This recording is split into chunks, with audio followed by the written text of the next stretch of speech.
true. There are no coincidences, only the illusion of coincidence. The following content is for informational and discussion purposes only. The views expressed are those of the hosts and guests, and do not necessarily reflect the views of that one random podcast or its affiliates. We do not promote hate, harassment, or violence toward any person or group. Some topics include allegations, speculation, and historical claims that may be disputed. Always do your own research and verify with credible sources. Viewer discretion is advised. Welcome back to that one random podcast. I'm Cypher. I'm Treble. I'm Wazza. Happy New Year. And guess what? Guys. We are back. We're back. First episode of the new year. And we're going to get into old mate Donald Trump. It is that great Trump debate. Part 4. Let's get into it, guys. All right. So what we're going to talk about today, boys, Venezuela, man. It's going down. It's going down. Venezuela's going down hard. Waz is obviously our token MAGA occultist in the room. Resident MAGA. Come on, Waz, give your take, man. Let's go. Let's hear it. Let's get straight into it. You know, it's actually a genius move, I must say. Big up to the Don. Happy New Year, everyone. We're back. And I just have to say, what a operation it was. You know, whether we agree with it, whether we disagree with it, first and foremost, what a military operation that was. In and out job, overnight, 6 a.m., boom, knock on the door. Imagine that. Someone knock on the door. You see what I have to deal with? This is what I got to deal with in a WhatsApp group as well. You think it's delivery, Uber Eats? No. Boom, come here, you're going to New York. Oh, shit. They took him. But really, there's many layers to this. Whether... I suppose we can get into the reasons for it, but whether I agree or disagree with it, I'm looking at it from an international relations perspective, like a geopolitical move. So if the audience doesn't know, if you guys don't know, Venezuela has been in bed with Russia and China, right? So what we're experiencing now in the world is very similar to what was happening post World War II, and you could even say before World War II, where it was spheres of influence, yeah? So you know, certain countries, certain big superpowers trying to take certain regions, yeah? That's what also happened with the Cuban Missile Crisis, where Russia put some missiles into Cuba, which obviously is the closest neighbor to America, which almost led to a nuclear war, a big standoff. What we're seeing now is like a modern day version of that, but what's changed is that many countries now have nukes, right? And also the way that the world is going, Europe is kind of having to create its own alliance, whereas America is kind of isolating itself from Europe somewhat. They don't want to spend all the money and basically have Europe be its a welfare state to it in terms of security. So having Russia and China in Venezuela, which I actually had to look at the map to see where Venezuela is in South America. I always thought it was at the bottom, but it's actually at the top right there. So it's very close to America. In terms of the South American countries, it's I think it's only stopped by like the Central American countries and Mexico, and then you've got Venezuela. But it was at some point something had to stop there, because China and Russia were putting missiles in there, spending money, buying the oil, and ultimately, just like Russia has gone into war with Ukraine because of the NATO basically, expansion. they're simply doing the same thing the US has been doing since World War II, which is putting bases all over the world and then saying, holding a gun to the head of the world and saying, you do what we tell you to do. It's essentially, but also you have to think like what's happening with Ukraine. My opinion is NATO tried to get too close to the Russian border, and Russia come and said, no, you're not having that. Now, a lot of people have died in the Ukraine war. It's sad, but that's, if you look at it from like a bird's eye view perspective of what's going on in the world, that's what happened. You put NATO right next to the Russian border. NATO have countries that have nukes. No, you're not going to do that. That country was part of the Soviet Union. We're coming for that. Yeah. So it's the same thing with America. You can't have two of your biggest enemies in a international relations sense doing business and being on your doorstep geographically. So Maduro in the first place he shouldn't have been the leader in the first place. He got voted out, and he has basically been an illegitimate leader. This has been going on since Biden days. I remember they were saying Maduro is some sort of war criminal, but also the fact that he is an illegitimate leader. So all these people that all of a sudden super Maduro fans and just fraudulent people, because they were also protesting about no kings. Yeah. Meanwhile, they're upset a dictator got taken out. Yeah. So there's that perspective, but I also think that what happened needed to be done. Maduro was getting very excited, and I think the reason he was getting excited is because he had China and Russia backing him up. Now, what we have seen now is that when America does something, especially in the Americas, Russia and China are not coming to those countries' aid. They know not to fuck around. But I also think it was multi-layered. There is oil there, of course, but it was a show of might, and I think we are going to see this occur more often in the world. It's a matter of time before China comes to Taiwan. Russia may expand into older, like Moldovas and stuff like that. And this is just a history repeats itself. I think it goes in like 80-year cycles. I can't remember, there was a video about this, but 80-year cycles, yeah. But this is just what we're seeing on the world stage. Obviously, it's breaking. It's happening in this moment, so it's like dramatic, and the news wants to make a huge deal about it, yeah. But this is no different to things that we've already seen, even in the last 5 years. This is no different to Russia going into Ukraine, in my opinion. But I'd love to hear what you guys have to say about it. Treble, I know you're limited on what's happening because you've been working hard. You've been grinding. We've not been able to do episodes because of it. But literally, what you do know, what's your take, man? Again, I've been keeping out of the news really, so I've been just picking up on what you guys have been spreading. But what I do notice though is the misinformation and misdirection, and ultimately the perspective of the public. You know, everybody's getting so hyped up. And when the people get hyped up, the left, the right, to me, it's all distraction. Like, I saw a meme that said, now that's what I call a distraction from the Epstein files. And I feel like January 3rd, that's the way to start the new year. Get everybody all hyped up. Well, there's an apparent recording of Donald Trump with his, I don't know what they call it. We call it a cabinet here. What does he call his? Administration. Yeah. They just call it administration, right? Yeah. Apparently, there's a recording of him saying, "I don't care what you have to do to get them stop talking about the Epstein file. Start a fucking war if you have to. Get them to stop fucking talking about it." You said it. I don't know whether that's true, but if that's true, look, that's my point. I didn't have time to watch something that the Young Turks put out there, but there's a news site out there called Drop Site News, which I've just caught of today. I need to go into it a little bit more.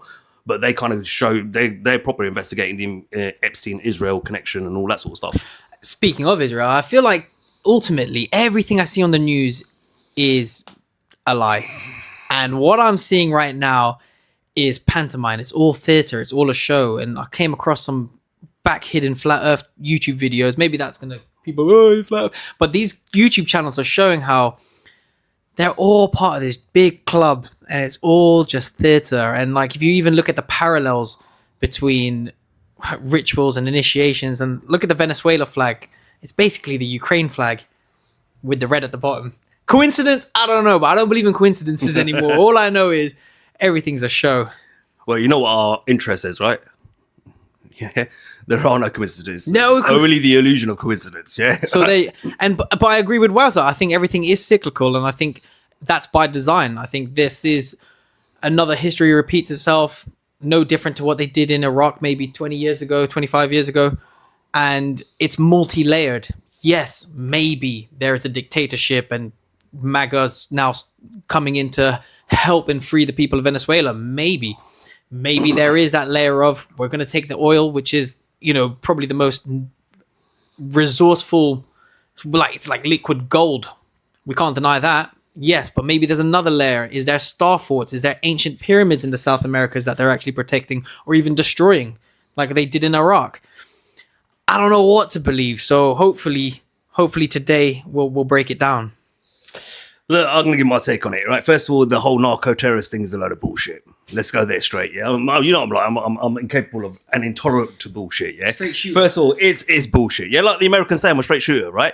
Okay, it is bullshit, right? Because you can't argue with me that they took out a narco-terrorist to bring him to America, to the US, to trial, put on trial, yet months earlier you released a convicted narco-terrorist, the former president of Honduras, who was found guilty. He was extradited back in 2024 to face trial in New York, where a jury found him guilty of smuggling narcotics, illegal narcotics, into America, supporting the cartels, the criminals. They took bribes. His government took bribes, right? It was all there, all the evidence they had, yeah? Jury found him guilty. Judge gave him 45 years and you released him. Now, you asked the question, right? And I think his name was, Orlando Hernandez or something like that. Something similar, yeah. He's a He was the former Honduran president from 2014 to 2020, right? Now, you got to ask the question why they wanted to release him, right? Now, his party is the most powerful party in Honduras, okay? So Trump wants to build an alliance with them because he's got to have allies in South America. He can't just go to war with everyone, right? So he wants to build an alliance with them. So the best thing to do is release him, send him back so he can influence them to say, right, partner up with the US. So I'm not buying that shit. You released a convicted drug trafficker, smuggler, right? And then you want me to believe that you went after Maduro because he's a narco-terrorist. But is this Honduras guy back as the president? No, but he's released and he's gone back home. He's gone back home, and you're saying his former president. His party is very popular. So they're the most powerful one out there. They're basically in charge. Okay. So I'm not going to buy into this whole narco-terrorist. Oh, we're trying to protect the American civilians and all this shit. Give me CIA is the biggest narco-terrorist. Well, we can get into that a little bit later on, Treble, yeah? Okay, so from that point of view, that whole narco-terrorist thing isn't going to work for me, yeah?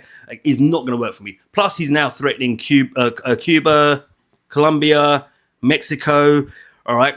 Okay, my question is, right, first of all, the biggest threat is the one on your doorstep, which is Mexico, right? Okay, was it 50% of cocaine and heroin come through the Mexican border? Yeah, now you got opioids, fentanyl, illegal ones coming through as well, which is making the situation in the US even worse for US citizens, all right?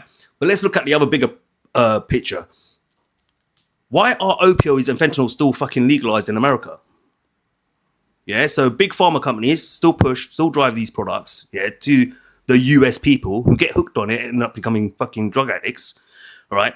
Let's go back and look at the history. Think of a company called Pardew who came up with Oxycontin, right? So they came up with Oxycontin, they put that into production, they sold it. Americans started taking it when they had serious back pains and all that shit, or surgery or whatever it was.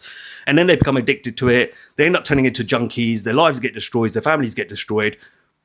But you didn't take the product off the shelf. I don't agree with... Well, we're not here to promote drugs, but I would say cocaine is probably better than fentanyl. All I'm going to say here is, yeah, I think at the same time, what has Trump done about it? He's had 2 terms. Right? He turned around and said, no, we're not going to stop. We're going to stop producing opioid. We're going to stop producing fentanyl. We're going to ban it here in the US because we've got a serious problem. Now the Mexican cartel, who are the opportunists, who have taken advantage of the opportunity you've created for them to go now sell illegal versions of those products and make it worse in the US. Right? So what does Trump do? Sits down with the Pfizer CEO, has dinner with him, and then tells the world, oh, what a great man he is. So again, I'm not buying this whole narco-terrorist. We're trying to reduce illegal narcotics to come into the country. We're trying to save the American people. Bullshit. This is about one thing and one thing only: oil and the control of resources. I agree. Narco-terrorism is probably bullshit. One thing only: oil. I don't know. I think there's more layers to it.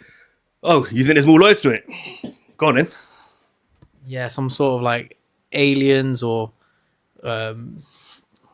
There's a bit of that, but that's more to do with Greenland. Maybe some pyramids and stuff like that. All right, so let's go into the oil, yeah? Okay. Petrodollar is on its fucking knees. It's on life support, right?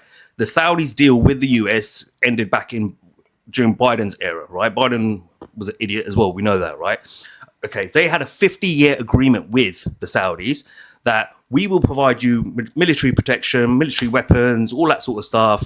All we ask in return is that you sell your oil only in US dollars, right? Over the 50 years, it's made the US extremely powerful, the empire of the world, yeah, the rulers of the world, whatever you want to call it. That deal ended during Biden's era. Trump went over there, yeah, to kiss ass recently. We know that, yeah, when he went to see the Qatarians, he went to see the Saudis, etc., trying to convince them that please keep selling it in US dollars. Saudis aren't playing ball no more. They're like, nah, we'll keep selling it in yuan, rubles, etc., and stuff like that. We don't want to play ball with you anymore. So now you've got a problem. Your petrodollar's down. Yeah, it's on its knees.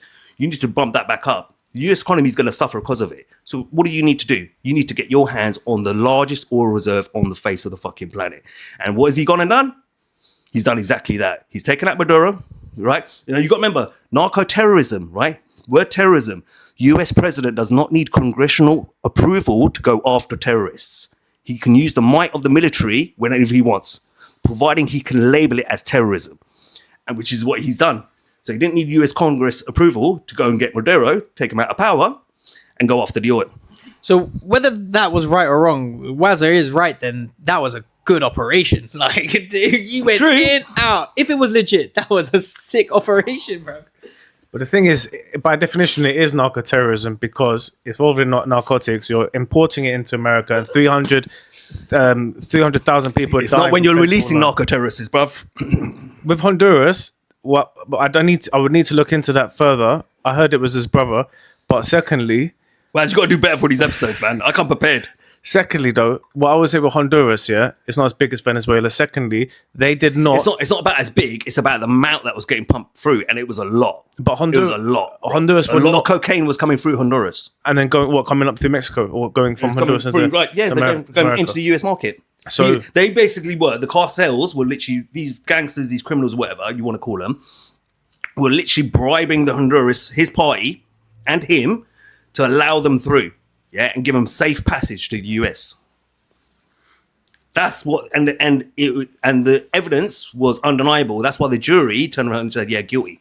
but What happened to Colombia? Because I swear Colombia cocaine is probably like. Are they still about? They still about doing that? Colombia. Yeah, but they're not as powerful as the Mexican cartels. So like, You don't really see Venezuela. So after what happened was after Pablo Escobar got taken out, and then the Cali brothers got taken out, who were the two biggest organizations back in the 60s, or no, 70s, 80s, and stuff like that. Once they got taken out, it left a vacuum, which Mexican cartels filled. So yes, Colombia is still very powerful in terms of the legal narcotics world, but Mexico cartels are the ones. Mexico, not even Venezuela. No, the Mexicans. The Mexicans. The Mexicans are the biggest danger. Biggest threat. Well, and what's Trump doing about the Mexican cartels? Well, here's my next point, yeah? I'm just going to add something. You know this... I'm just got to put this in there, yeah? Where is she? You know this president of Mexico? What's her name? Scheinbaum. Yeah. You know she's Jewish, right? Yeah. Self-proclaimed, right? Are we allowed to drop the J word yet? Or she's a Zionist, man. Right. Yeah, no doubt about it. Yeah, let's just put it that way. Yeah. Okay, but look at it, right? He's threatening Colombia, he's threatening Cuba, he's threatening Mexico, right? So let's take a look at Colombia. Yeah. All right. Now we're just going to talk about cocaine and all that sort of stuff. Yeah, that's all for the normies out there. Yeah, but when you can dig deep, it gets worse. Right. So major exporter in oil. So they have oil. Right, Colombia, right? So if you took over Colombia as well, it's a lot of oil, right? Okay, with Venezuela, etc., stuff like that, right? Coal, yeah, natural gas, hydropower, emeralds, gold, nickel, copper, silver, platinum. These are all rare earth materials that countries are trying to get their hands on. Then you've got the basic stuff like coffee, cocoa, palm olive, sugarcane, rice, corn, flowers. So yes, a very rich resource country, yeah? So when you look at those things as well, and you think, right, hold on, if he was to take over Colombia, or at least get him to fall into line, now that's more resources you've got coming your way, right? Same with Mexico. Mexico's rich in lithium, I believe it is. They've got a lot, yeah. Then you look at Cuba, not as rich, but they have little deposits of cobalt, yeah, which obviously the Chinese and Russians are trying to lock up Africa for all that sort of stuff. Yeah. And you're right what you're saying, Waz. It is a battle for resource, yeah? Everyone's trying to get their hands and control over the resource. You look at Greenland, right? So he's brought up Greenland as well, right? Recently. That's cracked me up though as well, right? So he's turning around and saying like he doesn't want Russia and China so close to the US and stuff like that. Get it, understand it, right? The US they've got bases in Greenland. I'm sure if they did a deal with Denmark, they could get more bases. They are a NATO country, yeah? You don't have to take over the country. So why does he want to take over the country? Why does he want to take over that land, right? Again, American scientists have said they believe that there's something like 52 billion barrels of oil under the glaciers. And not only that, they've got lithium as well, yeah? So again, it's another indication that what he's trying to do is lock up the resource. Yeah, he's not trying to free people. He's not trying to bring democracy to people. He's not trying to do any of that shit. What he's trying to do is get hold of all the natural resources he can. And does that benefit the country though? So, for example, let's say he's now taken over Venezuela, and it's for the resources, fine. But will that benefit We're going to Venezuela? get to trouble. Patience, my friend. Patience. I have heard people are happy that Maduro is gone. I've seen some Venezuelans celebrating, like they're like, "Yo, thank you, Trump." Yeah, but there's also a whole load of people saying, "Give us back our president." That's the left, innit? They're just No. It is though, In Venezuela. In Venezuela. Okay, I've not seen that, but because my brother has got a In friend Venezuela, from Venezuela. there are protests, there are march going on saying that give us back our president. So although he's Give us not, back our he's not- dictator. I'm not That sounds like a liberal. I'm not saying he's I'm not saying he's the most perfect leader or anything. I don't know too much about him, like in the depths of him all.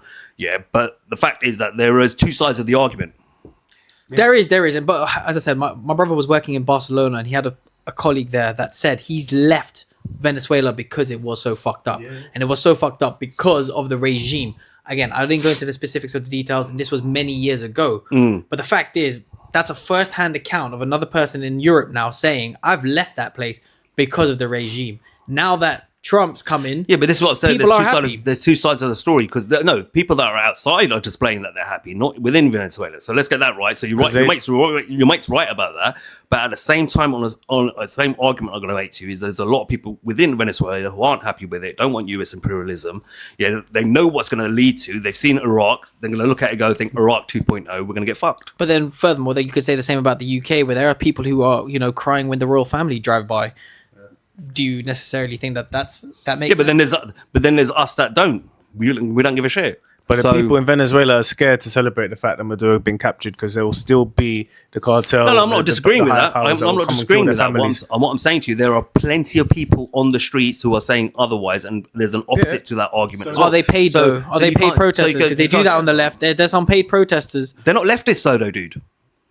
How can you call a dictatorship left? How can you call a dictatorship a leftist? But it's the mindset. How can you call a dictator? You can't say 1 minute dictatorships are leftists, and then on the other hand, when they're rightists, when you want to go after them. No, but you're saying they're anti-Trump. They're anti-American No, but that doesn't mean imperialism. That's which not is left, though. a right-wing That's thing, not right? that's not left, though. But they voted this guy That's also out and he right in didn't some leave, nations, yeah? Treble. Look at history. That's considered right. But they voted him out already, and he should have gone. And he has decided that he was going to stay in power, right? So they didn't want him in the first place. All of a sudden, they who wanted voted him out, though? the Venezuelan people. Did but they? Yeah. Who He's said that? illegitimate Where did the leader. He's information? Where did the information come from, though? He's been Where did the ille- information come from, though? Well, he's been Where did illegitimate the leader since- information come from, though? You can find CIA, Donald Trump. Let's pull it up. Where did the information You come could from? say the Donald same Trump? about where's the information coming from when you see these people No, protesting I'm not. on the streets. I'm Where's you arguing- seen that on the news, on the TV, on YouTube? No, but it's not being shown on there. That's what they know. The news aren't promoting. So that. where did you get It's that coming? It's information coming from actual source, alternative media saying, "Look." At But these alternative arguments. media can also be controlled. We know that. Yeah, okay, but at the same time, what I'm saying to you, you can't sit there and try and say that Venezuelan people are so happy. No, they're not, because there's a lot of them that aren't. You can argue that too. You have no evidence to say either side is true, false, paid, or not. So it's Either side, yes, I agree. Either side, you can't say it's false or not. you can't use that as an argument, is what I'm saying. Journalofdemocracy.org, yeah? Organization, yeah? Who owns them? Journal of Democracy, yeah? So it's Democracy. okay, but listen, this is Isn't that a Western thing? this is how we did it though, yeah? So they installed a technology. Basically, they've used technology to win the vote, essentially. So Hugo Chavez was his predecessor, yeah? Installed the tech when he was popular and needed to defend real electoral returns against false accusations of fraud. Maduro maintained the technology even as he lost popular support because military loyalty provided insurance. When he actually won an election, transparent vote counting rendered his victory maximally legitimizing. When he lost, he stayed in office anyway. We argue that Venezuela's vote counting technology nonetheless holds promise for pro-democracy forces across the globe. So they manipulated the voting systems, which is what they may have done to help Joe Biden win the 2020 election. You can't sit there and say, yes, all Venezuelans are happy about it. And vice versa, we can't say that. No, I didn't. Venezuelans are- But I never said that. But if they- No. That was my argument, though, was it, Treble? You made it out. You were trying to paint a picture that all Venezuelans are happy about it. I just said that there are a lot of Venezuelans out there who apparently aren't happy about it as well. Your argument is trying to say that, no, they're all happy about it. No, they're not, Treble. Fine. Some. That's the argument I was Apparently. making. Let's get it right. But ultimately, we don't know who's happy and who's not. No, The fact but this is that what I it's said. not as But this is what I just said one-sided to you. as this is bad. I said either side could be. You're saying that they could be paid, but so could be the people on the other side. But if you release Look at Libya, right? So what did they do? There was no protests against Gaddafi inside Libya, right? Okay. CIA analysts prove that, right? So we've looked at Gaddafi and we've established that. No. The guy. Hold on. We haven't looked at it yet. We haven't got into it yet, but I'm going to use it as an example. So what did they do? They took NGOs in Egypt, paid them, and asked them to protest against him outside of thing, right? You get what I'm trying to say? So we don't know who's what and who's pulling the strings and who's doing on what side. My argument back to you was there's just simply a lot of Venezuelans who are showing up as saying that they do not agree with what's happened. They are against the US imperialism, and they're saying they want their president back. I didn't deny to say that there's Venezuelans on the other side that they're happy with. And you're the one who was trying to push, no, but they might be paid. Well, then the argument is that the happy ones are being paid as well. No, because the ones that live outside of Venezuela are all happy about it. Majority of them. Yeah, because they've been wanting to go back to their country for years. They're very proud people. They want to be back in Venezuela. Venezuela was not always like this in terms of economy, yeah? Maduro basically completely tanked their economy because he only focused on two things, drugs and oil, yeah? And by the way, they've got crap quality oil. They can't refine it properly, yeah? They haven't got the tools to do that, which is why China and Russia... No, they haven't got... It's not that they've got crap quality oil. They've got the black stuff, the real stuff, the good stuff. However, their equipment is shit. They haven't got the tools, yeah. So... He only focused on those two sectors, yeah? The US's oil that they got on their reserves is shit. It's that pissy coloured oil, which is crap. Basically. But they basically didn't diversify their economy enough, yeah? This is why Saudi Arabia, you see them like expanding into all these different sectors now, because they will meet the same fate if they don't. So Maduro didn't care about any of that because he was making money from the oil and he was making money from the drugs. So what ended up happening when sanctions got put on Venezuela, on top of the fact that they didn't diversify their economy, a very, very select few percent of the population actually stood to benefit from that in any way. Yeah, sure, you get the people who were like protectors of Maduro and the politic parties and the people involved in drugs and the people who have got shares in the oil or in control of the oil in that country benefited from it. Everyone else starved.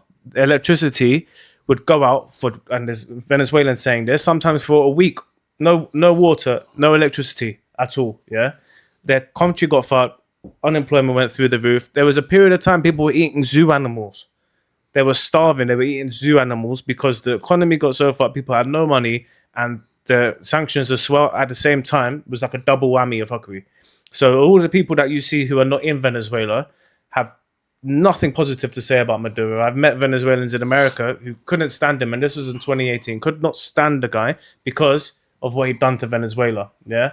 And they came up to me and said, "Oh, I see that you support Trump. I just want to say, like I love Trump and I can't stand Maduro." Yeah, and I was like, "Wow!" Like I didn't know much about Maduro at this period of time. Obviously, now we're 8 years later, and it's like, "Oh shit, this is why." Yeah, so it's all making sense. It's all coming together now. So he basically has caused Venezuela to become a third world country now, full blown third world country where most of the people there are suffering. You go a week without water or electricity, whilst the people who are involved in the drugs and the very select few with the oil benefit from it.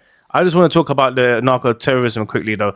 If you release millions of your criminals from your jails into America when they had an open border Joe Biden policy, and those people go and commit crimes and commit murders and commit rapes and sell drugs and poison the people in that country, how is that not terrorism? Because if that was happening from people within the country, it would be domestic terrorism. My argument will always be back. If you're that strict on narco-terrorists, you shouldn't have released one. Sorry, it counts. Honduras weren't doing that, though. No, but they were doing that. What, they were releasing prisoners on mass scale? No, but my point is you wouldn't release someone who's played a part in what you're talking about. But two things can be true, though. Venezuela can be releasing criminals. It's hypocritical that you're releasing a known drug trafficker who pumped millions of tons of cocaine into your economy, into your civilization, into your part of the world, your little civilization, which is harming American people, but then you turn around and said, "Oh no, it's okay, cool, let him loose." Did they release millions of criminals into America, though? Who did that? Trump? Yeah, I just told you, the president of Honduras. Yeah. Biden, yeah, Trump. No, Trump did that. Trump pardoned him. Did Venezuela... Donald J. Trump, the current president. Yeah, but Honduras didn't release criminals. You tell me why, yeah? You tell me that, Treble. You tell me that, yeah? Do you think, yeah, that's the way to go about it? But there's... I think it's all a show. Look, man, I saw this thing that said that Maduro... I think they're all part of it. Switch on your normie brain. Okay. Yeah? Do you think that makes sense? That you've arrested one, but you've released another one who's doing the exact same thing? normie brain. I don't know. Normie, I can't really tap into the normie brain too much because it's really just stupid sometimes. But I see them all as part of one big club. Like when I see Maduro smiling and laughing, and like, did you see him taking pictures of the ICE agents and shit? It's like, what is going on, man? I think they're all part of this one. No, there's more. Look, listen, we're talking at a normie level right now. Yeah, at a normie level, it doesn't make sense. There's more I'm going to expose about this in a minute. But the what this normies really is. also don't think. But it's two different contexts. If Honduras is not releasing them into America, millions of criminals who are then taking up blocks, yeah, that's what Venezuelans were doing, yeah, the criminals, they were going into these like projects and completely taking out, yeah, owning the whole project, but selling drugs in there, committing crimes, big straps. This was going on during Joe Biden. You can check this online. I'm not denying what you said. Yeah.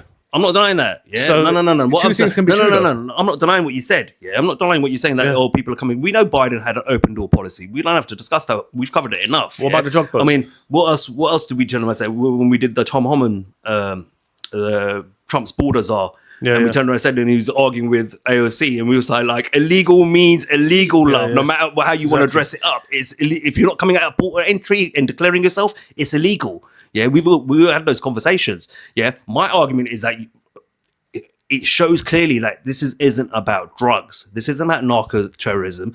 For me, it is not. Yeah, from my point of view, it is not. I'm never going to see it like that. You do not turn around and say to me, we're going to take this narco-terrorist down and arrest him for what he's done to the American people, but then release another one who's done exactly the same thing. It's not to the same scale, though. Same scale, mate. And the boats that were coming over recently, where were they from? Were they from Honduras or Venezuela? Same scale, mate. They were from Venezuela. You helped them traffic it into America. You're talking about millions of tons of cocaine. Yeah, but with Venezuela, we're talking about it's the same thing. No matter you want to say about it. We're talking about boats recently. It doesn't matter. You're gonna try and I'll do this argument. We're gonna be here all day long, bruv. You're not gonna win this argument, bruv.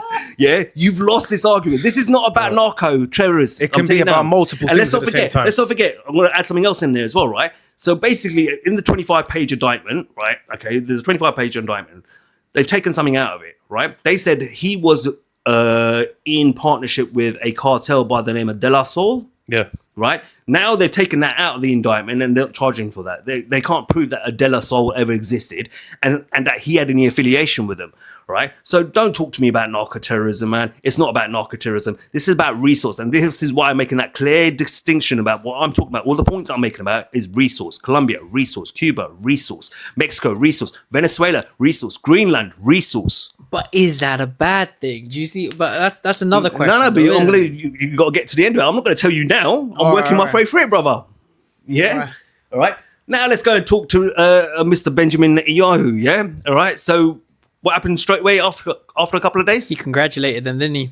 Not only that, though. What did he do? What did America start doing? Now they're starting to build links between Venezuela and Iran. And they're saying Iran are sending weapons over to Venezuela. And Venezuela are now putting those arms in the US. And there's going to be an imminent attack, right? Within the US population. What's going on with Iran, isn't it? I saw so, as well. Just funny enough, 3 days later, now, we've suddenly it started kicking off in Iran, didn't it? Yeah, with the protests, right? So originally, Benjamin Netanyahu has now popped up and he's saying, yeah, it's a great thing. Yeah, we do need to go after Venezuela. Blah, blah, blah. Iran's in on it as well. Here we go. We need to go for Iran now as well. US needs to go after Iran. Like I always say, always was. Yeah, they're there somewhere. Always, bruv. Yeah, they are there somewhere. Always. What's their right though? Shut up! Shut up! Shut up! You know what he's doing? You haven't been reading the group chats, yeah? This guy's unbelievable, right? So he only cares about protecting Trump because Trump's his boy, yeah? All right? Okay, so he can't defend the Zionist connection anymore. Yeah, he cannot do it anymore because every time I point it out to him, he tries and he can't. You know what he does now? You know can't join and beat him. You know what exactly, bro. That's exactly it. That's exactly what he started to do. He started to join him. Bro, do you know what he started saying? You know what he said? He goes, yeah, well, you know the Jews, they did great things for us, like movies and the music industry. I was reading, I was like, what the fuck is this guy? I was like. That's it, medicine and science. He started. They're good mathematicians. He started defending them, and I was like, "Oh my god, here we go. Waz is going to do anything he can to defend Trump now, yeah? Because he can't defend the Zionist connection. It's there in your face, blatantly. So it's like, oh, let me. You know Happy what? Hanukkah. hold up. They had a few parties at the White House as well for Hanukkah, didn't they? And they didn't put a Christmas tree out in the front, people. They put, what's that? The candles. Yeah. The Jewish candlestick thing. They stuck that outside instead. Well, do you see what's going on in Patagonia, also South America, on the border of the mountain range in between Argentina and Chile? Oh, yeah. Yeah. Literally, apparently 2 weeks ago, they said if a fire was to clear a zone, we can sell it to private investors. And the Zionists are coming along And and then taking it 2 weeks later, the whole thing went up in flames. Hawaii as And well. well, Hawaii, that's another one, isn't it? But the people on the streets, like you said, what are the people on the streets, the real people on the streets saying about it? And they're like, yo, this was all the Zionists. And literally, there's a video. There's Bruv. two Jews in the The forest. Argentinian president is a Zionist himself. The guy was wearing a skull cap the other day. What man. is going on? Pro MAGA. The Argentinian guy. Yeah, your boys, your new team, the Z team, yeah? Well, I say, Hey, hold on. I'm just going to warn you now, ladies and gentlemen. Here comes the protection squad time now, yeah? Right? Okay, where's his protection squad time? He's now going to defend the Zionists as well.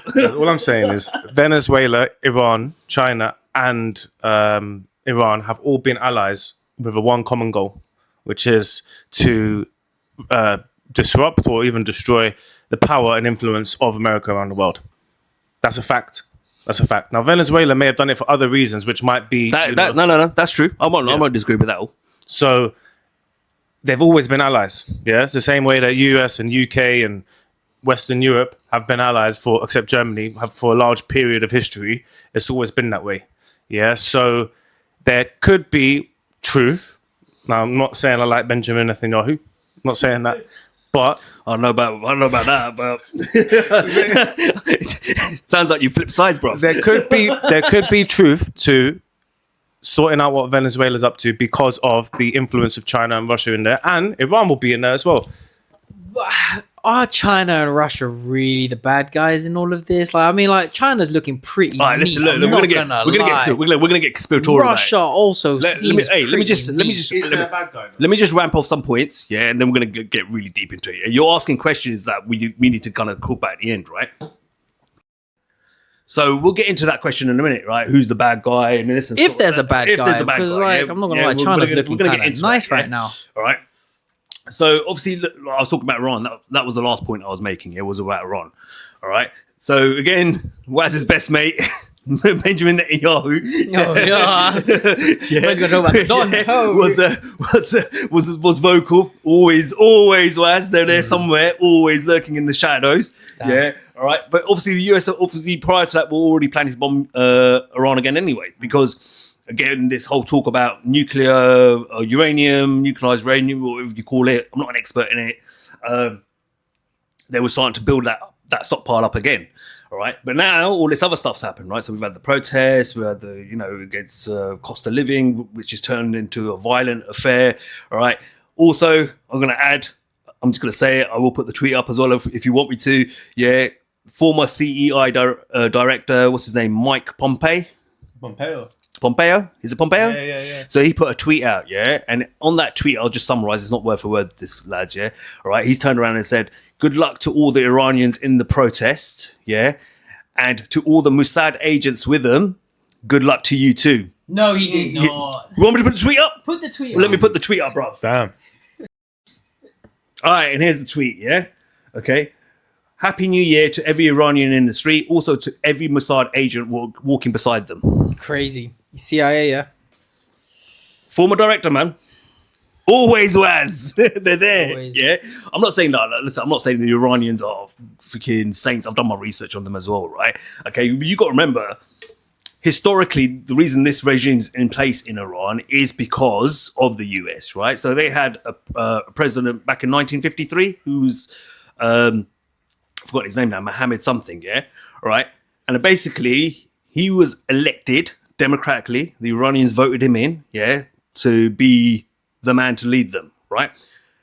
He started nationalizing oil, yeah, same as Venezuela. Let's nationalize the oil. Can't do that. Same as Libya. We're gonna nationalize it. We're gonna do it in our own currency and all that sort of stuff. Same with Saddam. We're gonna nationalize, but for now we're not gonna trade in the US dollar. We're gonna trade in the euros. Take him out. Connect the dots, see the pictures, yeah? Right? Okay, and that's what he wanted to do. So this, but the British, and it was BP as well. So Britain, as a political state, and their company BP, they weren't called BP at the time. I think they were called Anglo Alliance, something like that. They were a different name.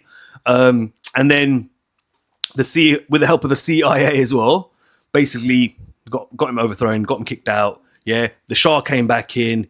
He was a fucking tyrant, killing people, executing people. Anyone that stood against him, he was a clear puppet for the West. The Iranians didn't like it. Was it 1973? Was it? I think it was the Iranian Revolution. I think it was in the 70s. Right. So just to give it a picture, the Iranian people overthrew him. Yeah, kicked him out. And that's when the Ayatollah, or whoever it is, came into power. But then all they did was they swapped one tyrant for another tyrant, and you got Iran in the state that it is now. Yeah, so I'm not saying, I'm singing their praises or anything like that. I don't know the in-depths of everything that goes on in there. But the fact that someone's saying that, hey, you Mossad agents out there, yeah, good luck. Come on, suspect. Yeah. There's a bit of suspect. They're always there lurking in the shadow some way or form, right? Again, though, right, if you're going to go into war in the Middle East, where a lot of states get their oil from, and you're going to kick off there, you're not going to get your oil from there anymore, are you? So you need to start gathering up your own resources from other states, right? And if they're not playing ball, you're going to have to take over them, right? Yeah, for sure. But I have to agree with Waz earlier. But I think it is multi-layered, though. I think there's more to it than just oil. I can't say it's the one. No. Like Iran's got obviously the Astrozorianism with they've got a big history with Persia and so on, and there's a lot of ancient stuff like we did the Star Forts. Same with Iran. Save it for later. Get into all that later on, yeah. Because there's Greenland as well. That apparently there's something about UAPs and something to do with that with all of this as well, right? I haven't gone into the depth of it because obviously there's so much information out there. Trying to keep up with all of it is just insane. But that's what I mean. It's too much information that they're kind of flooding it. So next point. Right, since World War II, let's be honest here, the US has been a war economy. Yeah, right. You've had freaking Korea, you've had Vietnam, you've had their involvement in the Afghan-Russian wars. Then we've had obviously, things that have taken place, 9/11. We've had things that have taken place for the last 20 years in the Middle East. It is a country that benefits and needs war. Yeah, regardless of what you say, they need it, right? It's one of their biggest earners. Yeah, it's one of the things that they use to prop up their economy. Yeah, they've got all those contracts that go to those big time companies in America. Yeah, if you took that away and we had peacetime, you're going to see the US economy suffer massively because now there's not that money circulating within the US economy paying for those things. Yeah, military industrial complexes, and you know that it's insane. That's common knowledge. Another key point before we get into talk about what we want. Yeah, Chinese delegates. Right, so to what Waz is saying, he was right. Chinese delegates were in Venezuela that night when Maduro was swiped. They were about to seal a deal and sign a trade agreement where Venezuela would sell oil to China in yuan. Right, that would have killed the petrodollar as well. Right, so there's, like you said, there's multi-layers to this. There's the petrodollar. There's access to resource. There's loads of things going on here. Right, so it's all about commodities and resource. Right, so what's my prediction? Same prediction I gave to you a while ago. Yeah. Before Waz jumped onto the show, right, which I said, what did I say about Trump? I said, I think this guy's going to trigger off World War III. Well, what does World War III mean? Are we saying that they're going to drop bombs and nuclear bombs and we're going to I think it's going to be a combination of many things because there's tech as well now. So what? Do we need to be getting our bug out bags ready? And what do you mean by World War? Just look at this. World War II was fucked up. Wait, let's go back to what Waz touched on. Right, Waz touched on World War II. Yeah, right. Every major war, any war, right. But look at the major wars, right, like world wars, right. Okay, first you have to build your alliances. Who's on whose side, right? We've got the BRICS nations, right? Okay, even though BRICS isn't really a military partnership, it's more of a financial, economical partnership. Yeah. So as to your point, like Russia didn't do anything about Venezuela or what Trump did in Venezuela. Because it wasn't a military partnership. Yeah, and that's where Maduro probably got it wrong. He thought, oh shit, this is a military partnership. They'll come and help you like NATO kind of thing.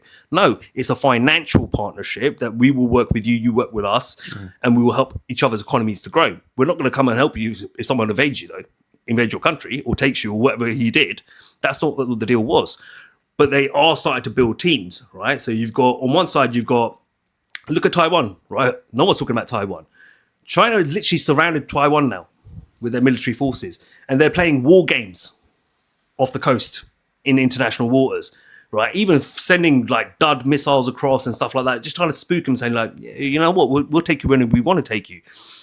That's another potential war that's going to kick off. I said this before when I talked about this when we started this podcast, Treble. You'll remember. No, this. I see it as well with the South, with the Philippines and stuff. I said Taiwan will be a point where there's going to be a battle. The Middle East is definitely going to be the center point of it all. Yeah, if you want to talk conspiracy, let's go back to the Albert Pike letter. All right, you've got Ukraine. That's about resource as well, because they're rich in lithium and so many other things. That's what they want. They want those deposits, right? Because why? Everything's going electrical. Everything, all our tech that we use is lithium, cobalt, all those sort of things. Then at the same time, when you look at Trump and people aren't playing ball with you anymore, what's he supposed to do? Like, well, I need to get resource, yeah, because if we do end up going to war, where are we going to be? We're going to be fucked.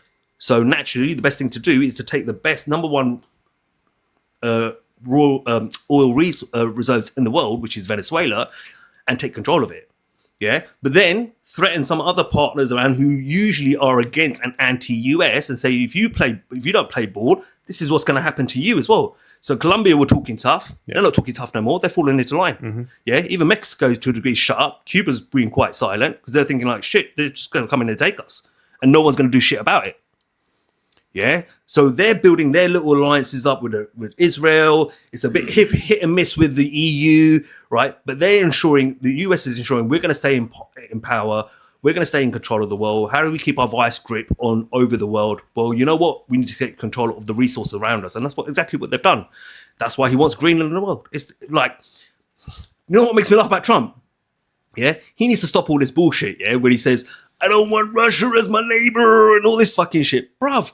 Alaska's like 3,000 miles away from fucking Russia, right? Yeah. They've got two little islands in the middle, in between them, right? Okay. And they're literally 2.4 miles apart from each other, these two little islands, right? Okay. One of those islands is Russian and one of those islands are US. Shut the fuck up about you don't want them to be your neighbor. They've always been your neighbor. Yeah. And when that ice freezes over, which it does, the polar bears can even cross to Russia and US if they want.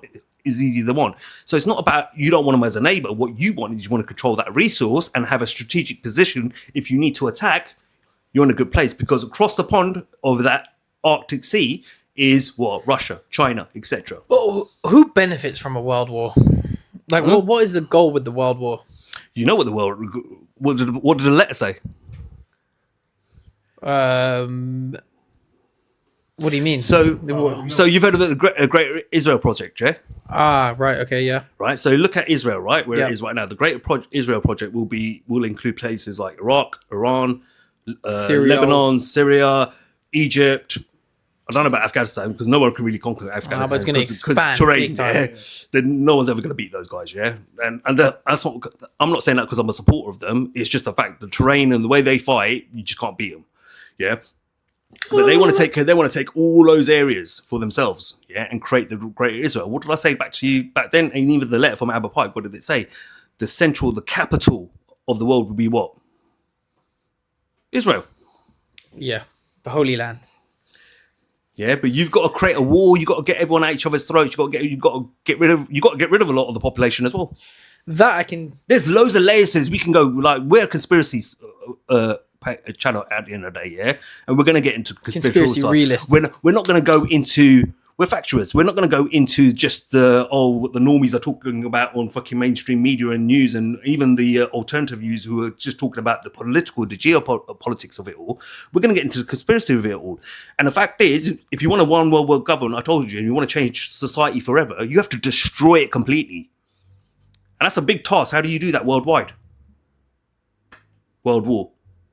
Yeah, you destroy everything and then you rebuild. And you rebuild it the way you want it to be rebuilt. And when people are starving, hungry, they will do anything you want them to do. That's my take. With the Albert Pike thing, though, you know, he says that the World War III will be a religious war. It doesn't really talk about nation states going at it for resources. Islam's not a target right now? Christianity is not a target right now. Yeah, and I do see a lot of civil wars taking place. Yeah, I mean, like, you know, certain Zionists are putting out their anti-Semitic. Semitic. That needs to all go away, and all these comments that we're hearing, all this anti-Semitic stuff, and all that sort of stuff. It's like it is religious as well. Treble. That's true. You can't say it's not religion. No, it is really, yeah. Anti-Semitism is there. Yeah. the Christians are being attacked left, right, and center. Muslims are being attacked left, right, and centers. You know, you got Hindus warring with Christians and all that in India and with Muslims and all that. It's happening. It's religious. There is a religious element to it all. Damn. You tell me where there isn't. No. There isn't, but yeah, it's true. It's all kicking off. It's all kicking off. This is going to be the year of madness. Last year was the year of chaos. You're going to see. I think it's just beginning. And we're only like a few days in, man. We're like 2 weeks in. Crap. Yeah. And that's what I'm saying. It's going to get crazy. So what do we do then? Are we helpless in this situation? Like, I'm being serious. Is it a matter of getting a bug out bag? I was thinking about getting like a gas mask and just. Mate, you're going to need a hazmat suit, a gas mask, and everything. Because Get your boots ready. like JD Vance has just been interviewed. I saw a short clip of it, right, where he did an interview with is it Sean Ryan show or whatever it's called? I'll watch it sometimes. And the first question in that clip, he puts to him, are we looking at World War III, a nuclear World War III? And JD Vance goes, yeah, it's starting to look like that. But is that not just fear? Because I don't know.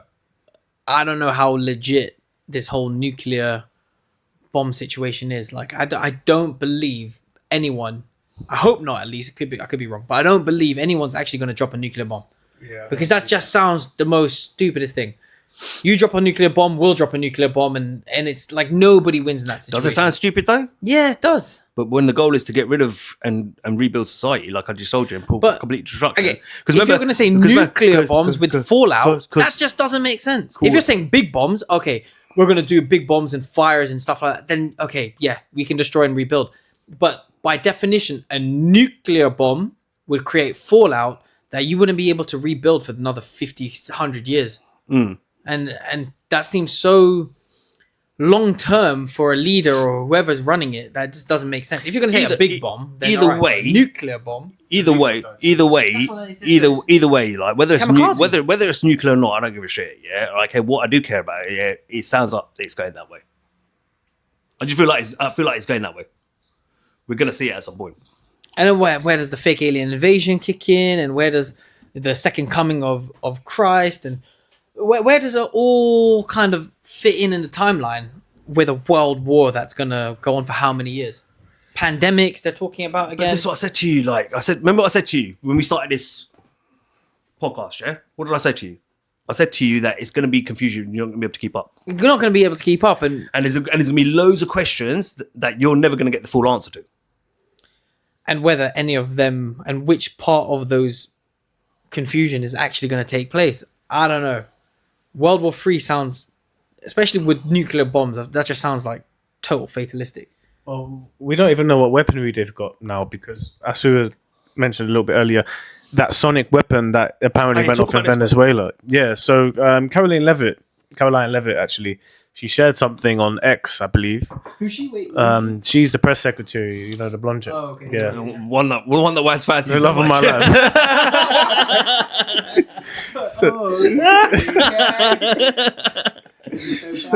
So she shared something on X, I believe, and it was talking about how during this operation they used a sonic weapon on the Venezuelan, basically the people that were attempting to fight back to protect Maduro.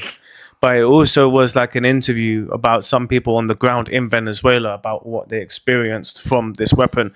And it was a sound, they used some sort of sound frequency that caused everyone to get instant nosebleeds, right? And become almost like... No, seriously. This ain't conspiracy or some conspiracy theory. This is facts. He's what he's talking right now. You're gonna carry on. Yeah. So it basically affected their balance and all types of shit instantly, caused everyone to have a nosebleed, and almost like, I don't know what it activated in a human being, but probably the animal side of it, where it was like, we need to not fuck around and we need to just like give up.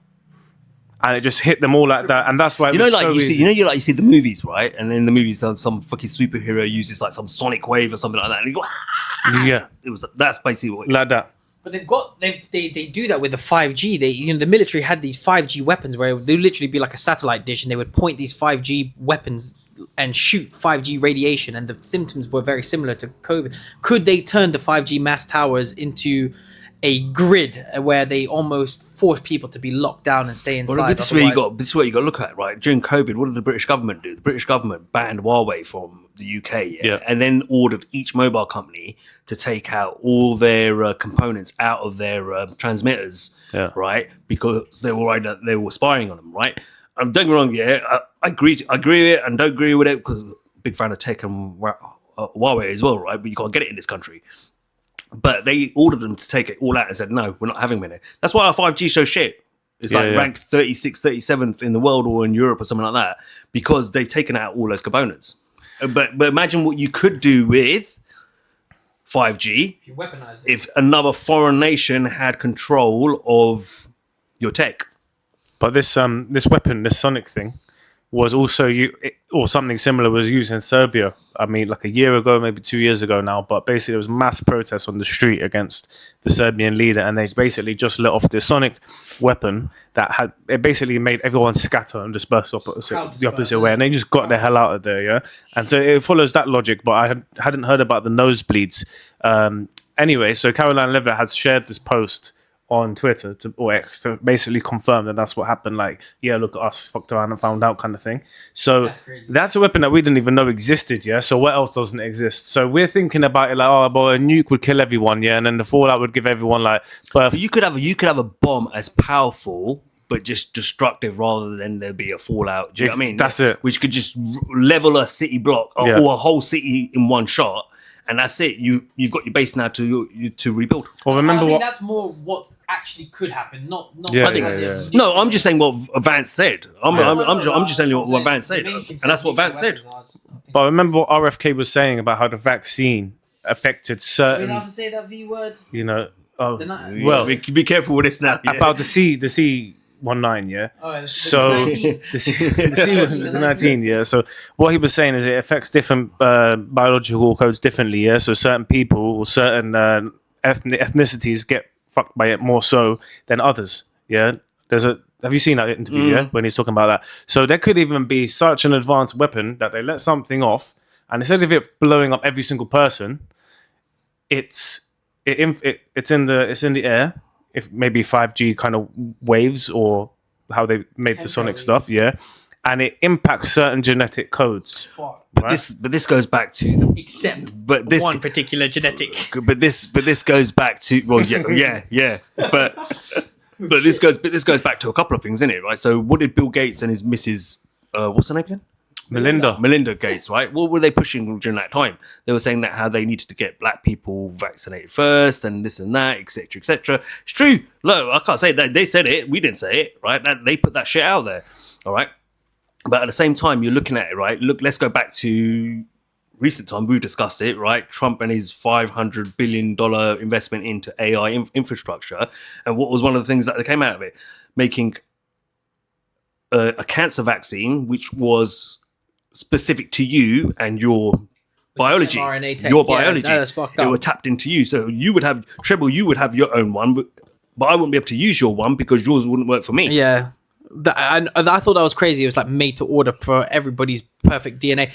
And like, I spoke to a health professional about it, and she was, no, he made a mistake. He didn't mean to say vaccine, but this mRNA technology is really good. And she's probably not going to hear this, but I think you're part of the problem right now to say like, that this technology makes sense in a bio, like it just fucking doesn't though, does it?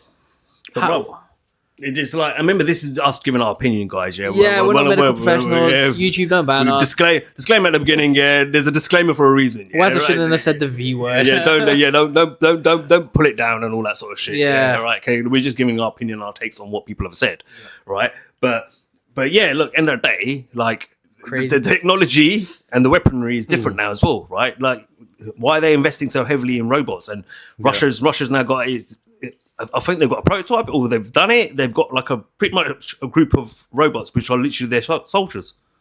China's got that as well. I'm sure the US has got it as well. They might not be announcing it. They're definitely going to have it.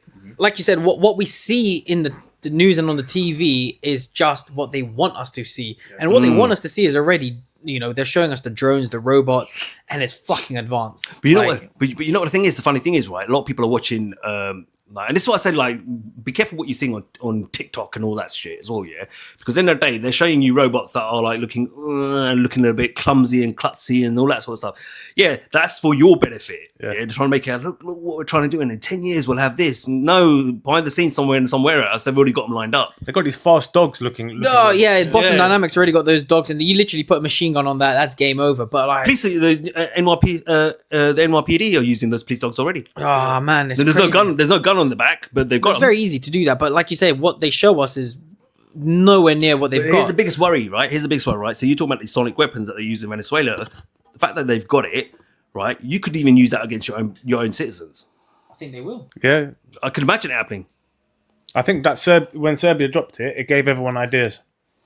In my opinion, because that's the first time I'd heard of it ever being used on the public. As I said, the military already had this 5G tech where they could. I'm assuming it's very similar to this whole sonic ray gun kind of style, and they would use it for crowd disbursement. So you know how the police might use water cannons and stand on the front line, but now you can just pull up a truck with this sonic gun on the top. You got 1,000 people in the protest, vroom, and just disperse them. Yeah, you don't have to use fucking water guns anymore, do you? No water guns. I mean, like Boris Johnson bought a bunch of water guns after the riot, and then I'm not sure what prime minister at the time, or Theresa May, she was the Home Secretary at the time.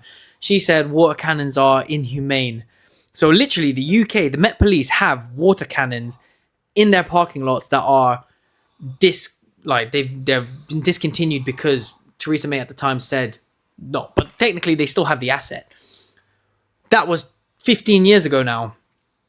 What's to say that they won't just pull out a new form of crowd disbursement? You see how we got all these protests. Imagine the 1 million at the Tommy Robinson crowd.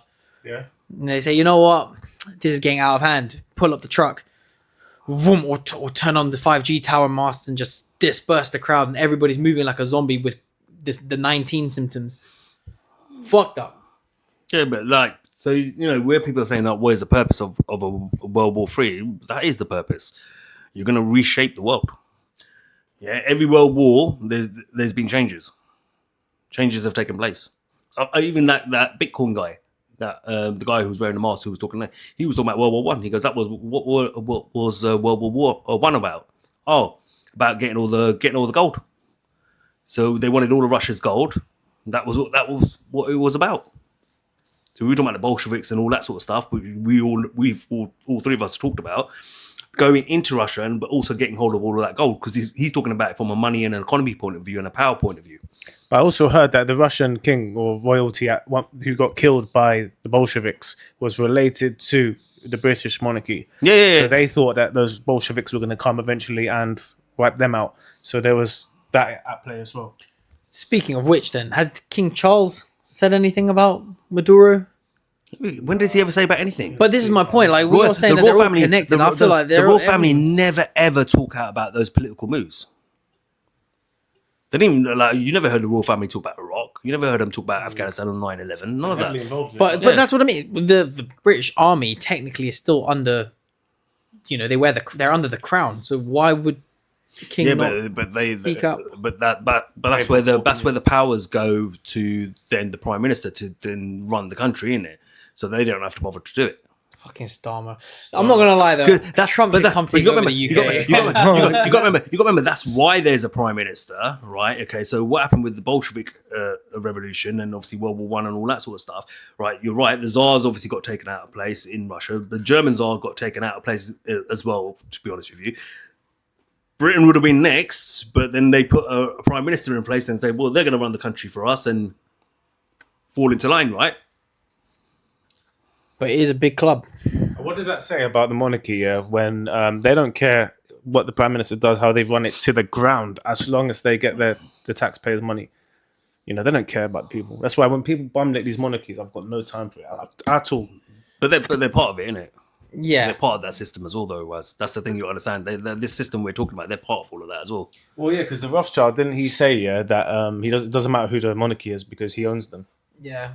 Whoever, No. So that was as long as I own the money. Nathaniel Rothschild, who turned around and said something on the line that this isn't worth a word. He goes, "I do not care for who the puppet or which puppet they put on the throne for the British Empire, for he who controls the flow of money to the British Empire controls the empire, and I control the flow of money to the British Empire. Facts, though, innit? That's what around roughly that. It was roughly that. That's what it was roughly saying. So that was Nathaniel Rothschild back in the 1700s, something like that. And then, like, Still you true, look though, at isn't it? Nathaniel. I think is it Nathan? It's Nathaniel Rothschild. There's so many of them, I can't remember all of them now. So much information from the last 16 years, I don't remember it all.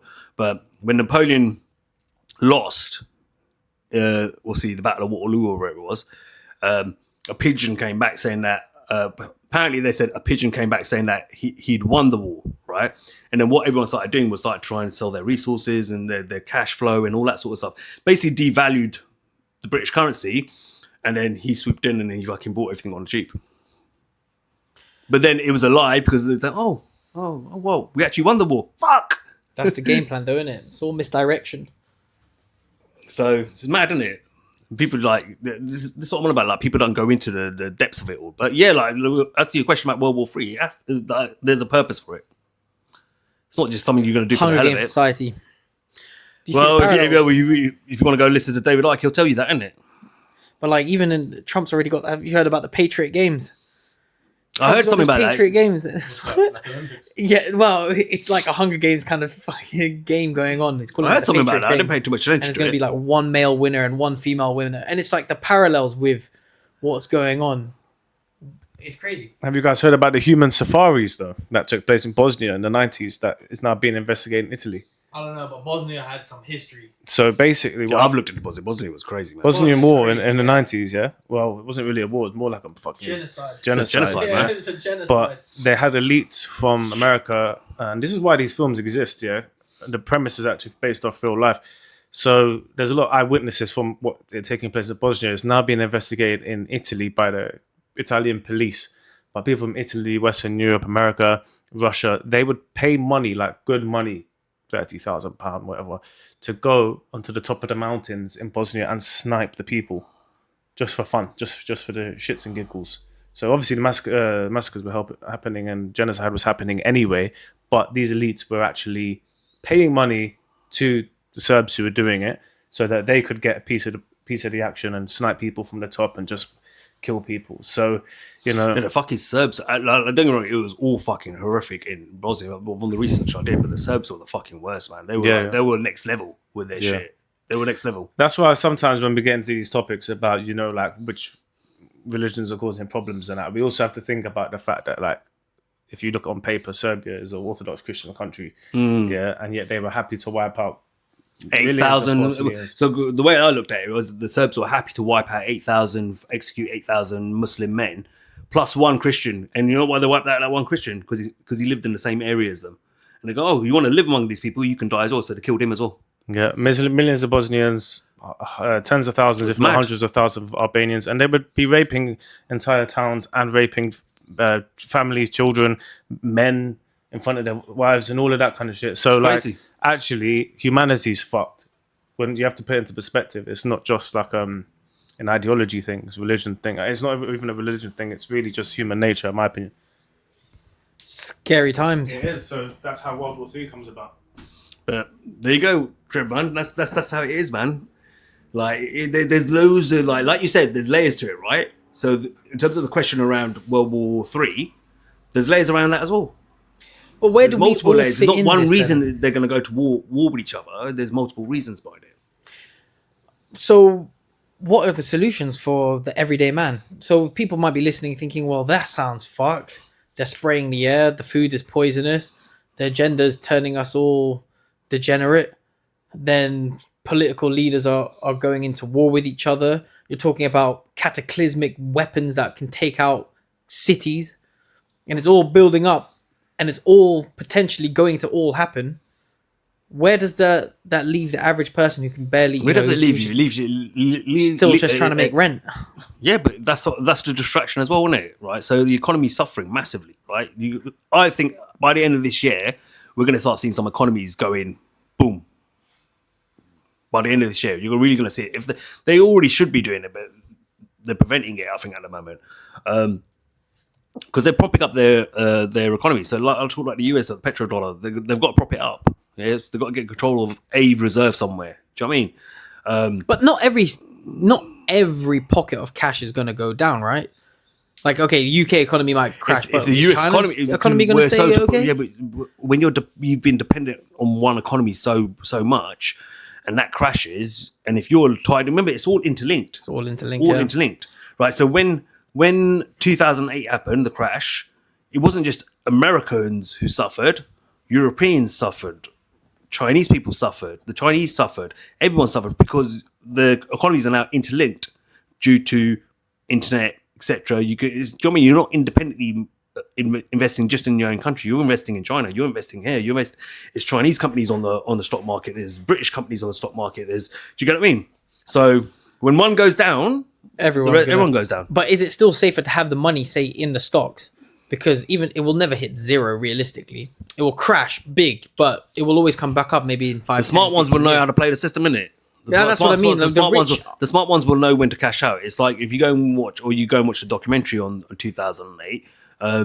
What's his name again? What's that? The guy that Christian Bale plays in the movie, Mark something. The Big Short. Yeah, I've got his Crazy name now. movie. I've forgotten the guy's name now, right? But Mark Blurry or something like that.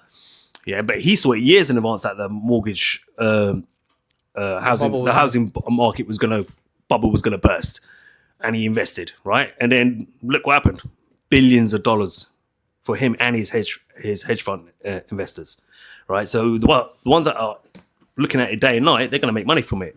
Guys like us who got to worry about holding down a job and paying the bills, we ain't got time for that shit. So end of the day, we're the ones who pay the price. Then? So where should we put our money? If you're going to say economies are going to crash, war is going to break out, and you've got say 20 grand sitting in the bank account, what do you do? Well, you need to start thinking over the next year, 12 months, definitely the next 12 months, is start looking at how you're going to make that money bigger, longer. Is it put it in stocks and shares, and if your stocks dip, fine. I'm not going to sit here and say I'm a financial expert. Is it buy Bitcoin? We're not. Yeah, we're not. Yeah, we're not financial experts, so don't please take any information. Go and make a fucking investment, and then blame us saying that one random podcast told us to go and put our money in this. Yeah, we're not telling you that. We're having a conversation first of all. Yeah, but before we get into that, I don't know the answer to that question. Yeah, all I know, you better figure out how to make your money long. Yeah, Yeah, so you can then go and invest in tangible investments that will benefit you later on down the line. You can't join and beat it. And I've said a few things you need to invest in commodities, right? So one of them is gold, one of them is silver. Yeah, that's a massive one. And I'm not talking about stocks and shares. I'm talking about actual physical gold and silver you need to have in your hand as well. Yeah, because it's going to come in handy, right? And then the other one I've been saying for years, which is now they're trying to trade it on the stock market, which is water. Water's a good investment. So I've heard. Yeah. A big one, yeah. And what did that guy Mark Burry, from the Big Shot? You know what he did afterwards? After that, what did he say? Started investing in one thing: water. Water, yeah. Oil would be good as well. Yeah, for now. Because when you got the Nestle CEO telling you that water is not a human right. That's crazy. This guy's a narco-terrorist. That's terrorism. To say water is not a human right. You're a terrorist. Do you know what I mean? Like, give me a break, man. That is terrorism. I know there's some states in America, right?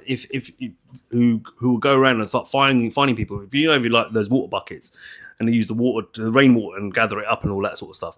Yeah, if you're doing that, they'll fucking fine you for it. Yeah, they made it illegal. The reason why, because they say, and someone will turn around. The argument will be, well, it's rainwater, so it's free. You have no control of it. Oh no! The minute it hits something on the ground, and it's in the state, it becomes our property. That's absolutely mental. How mental was that? How mental was that? I can't believe it.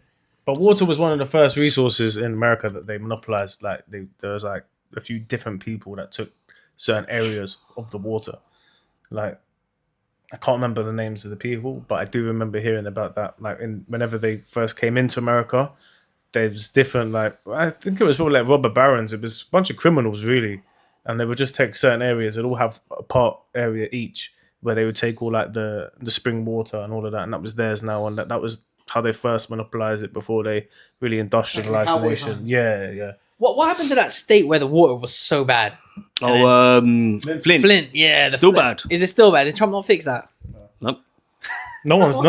But to be fair, you can't just put it on him. No one's fixed it. Obama didn't fix it. No, I would not expect Obama to fix it. And that happened on his watch. And 90% of the people living in that area are black. I'm not here to defend Obama. Hell no.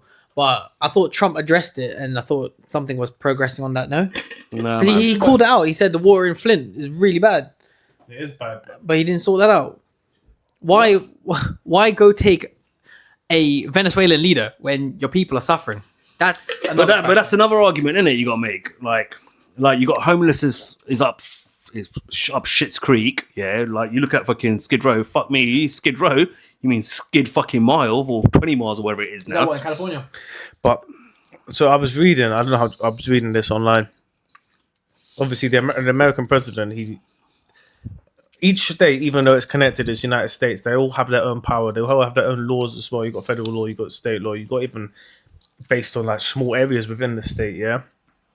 Each governor of certain states, they have a lot of power or a lot of authority over that state, and the president is powerful, yeah, but these states are all meant to be run by someone. So like Newsom in California, who ran the place to the ground, homelessness and like things catching on fire because they don't want to get rid of the dead brush. Because historically, America was like a whole bunch of different states, and they never really agreed with each other on a lot of things. Some don't agree with it about abortion or whatever. But because it's meant to be like a free country and a democracy, these governors are almost like, we give you money, federal give you money, but you're also meant to like sort of delegate where that money is going to within the state. So it's the governors really and truly that are not doing their jobs to fix these issues. So when you see like homelessness crisis in California, drug issue in California, in other areas, you see places where their economy is completely done. Like they haven't invested it. Detroit went bankrupt at one point. Yeah, Detroit was a bankrupt state. Flint is in Michigan, not a state. It's a bankrupt city. Flint is in the same state, Michigan. Yeah, so these places, a lot of what happened was they used to be booming back in the 40s when there was like industry, and they've all moved out. Like I've been to East St. Louis, yeah. That place used to be industrial hub. Now the churches are boarded up. You got wood on the churches, so that people like don't shoot it and stuff like that. Like it's really something to see. But we can easily blame presidents about it. But a lot of it is to do with what are these states doing. No, but my point is, you're saying that the president will take the initiative, supposedly, to go in and snatch another leader of a country. Bring it back home though, right? He'll go in. He'll send the National Guard into a city or whatever, right, to bring the crime back into control, right? He did that with Washington, then he did it with, what was the other one? California, when they were protesting with the Mexicans. Yeah, was waving the Mexican flags, burning it. There was another one as well, wasn't there? It was Washington, Cali, and was it Chicago? Did he do Chicago or not? He was there temporarily. Yeah, he was there for a brief period of time. Yeah. So you could do things like that, but like, to be fair, that was probably, I don't know. I understand that it's leaning towards a more militarized police state. However, you can't be waving. But I feel like the American flag. I feel like that's also getting people used to a militarized police state. Is that so bad then? Don't know, man. Hey, there's pros and cons to it. Maybe it's a good thing, but you could argue it's a good thing. But at the same time, if it's done right, if there's abuse of power behind it, that's where you got a problem. That's where the problem comes, isn't it? But that's how it usually goes. Is a Republican leader in general, they usually historically leave stuff to the governors, even education. So the state, you're in charge of the education. The government is not going to be in charge of this. This is the educational policy, and we're going to implement that into all 50 states. Yeah. So it's almost like this state will teach you that, another state has a different educational policy. Yeah. Abortion laws and stuff. Yeah, exactly. All different states dependent. That's why when they say, "Oh, Trump doesn't agree with abortion," but he was saying we're going to leave it to the states because historically each state has different people. That some are more conservative, some more religious, some are really liberal. So we leave that to the state. Some places, which means some places would be anti-abortion, some would be pro-abortion, but that's just how America's always been. Democratic leaders, some of them have been like, okay, cool, this is what we're going to do, and then you try and put that into all the states. Some agree with it, some don't. When it comes to the National Guard, we saw how many protests there were against, oh, you guys are coming in to try and reduce the crime rate in our city. So Chicago was called Chirac, like 100 people dying in a weekend, getting shot. Yeah, really all of a sudden put the National Guard in there. less people are dying, but the same people saying, you know, like, oh, we need to stop gun crime, are now are bitching that you're in there to try and reduce the crime rate. Yeah. So we're like, how come Trump or America can go into another country and take a leader, but the president's probably got more influence to do something like that, or more power to do something like that, than they do to go through all 50 states, which have elected governors, because the state elects those people to be the governor in the first place. It's not dictatorship, yeah. Yeah, it's not a dictatorship. So I think we kind of see it more sometimes like, well, the prime minister's in charge of the whole country. And I suppose the president is as well, but these governors are more powerful than we like to. Yeah, but it's the same here, isn't it? Right? The government give local councils money, a budget, or whatever it is. Yeah. If they fuck it up, then and they end up going bankrupt. Like you look at, pretty sure Birmingham already went bankrupt. Right? That's on Birmingham Council. Mm-hmm. That's not actually on the Prime Minister. That's the civil servant. The Prime Minister. The reason the Prime Minister says you're in position, right? So just like I'm in position by the royal family to govern the country, you're in position to help me govern that city or that borough. Yeah, here's your funding. Yeah, and you go and fuck it all up. Is it really on him? It's the same thing. It's the same thing in America. It's the same exact thing. That's why we have councilmen and women, right? Because they're put in charge or voted in to obviously govern that area of the country and to represent them within like prime minister's questions and stuff like that. Yeah. So it's hard to just say. It's easy to just sit here and say, "Oh, what about homelessness and Skid Row and all that sort of." Yeah, it is. I get it, but like, it depends where his power stops and where his power is. He's able to do something about it, right? And I think when you're anti-Trump or like just in general, if Obama was in there, you're anti-Obama, it's easy to be like, look what he's not doing. And then, for example, you put federal police or National Guard in and it reduces the crime. They'd still be like, oh yeah, but look, he's in there. We don't want him. We don't want them in there. Let us govern ourselves, yeah? And then at the same time say, okay, but how come the water's not clean? Yeah, so like there's always something. Isn't it? You can never appeal. Yeah, because with that whole thing, I remember like if you watch it's on Netflix. If you watch the Flint documentary or whatever it is, Obama flew in, and everyone thought, "Oh, Obama's going to save us. He's here to sort it out." And then he came in, and he did some speech, stood on a podium, drank a glass of water. He didn't even drink it. He took a little sip out of it. I don't even know then if he sat down on a table with people and then took another little sip and then jumped back on Air Force One and went back to Washington. Crazy work, innit? When you watched the video, and everyone was shocked like he hasn't done anything. He hasn't changed anything because he's got no power to. He's not in a position of authority to do so. Now, even if he was, he's not going to do it because guess what? The senator or whoever was running that area was his mate. So I think you shouldn't be drinking tap water in the first place. Yeah, even if there's no lead in it, what else is there in it? The problem was though they were taking showers in it as well. It was so now they're taking showers with bottled water that they have to buy and stuff like that. Like it's one thing drinking it, like even our water, right? We wouldn't drink it. I don't drink tap water, okay, but at the same time, I'm gonna have to shower in it. Yeah. So and that was the problem. What are you gonna do? That's the problem though. That was it. Yeah, that's the thing. But because imagine having to go to your local fucking supermarket to buy 3 bottles of fucking water every day just to have a bath.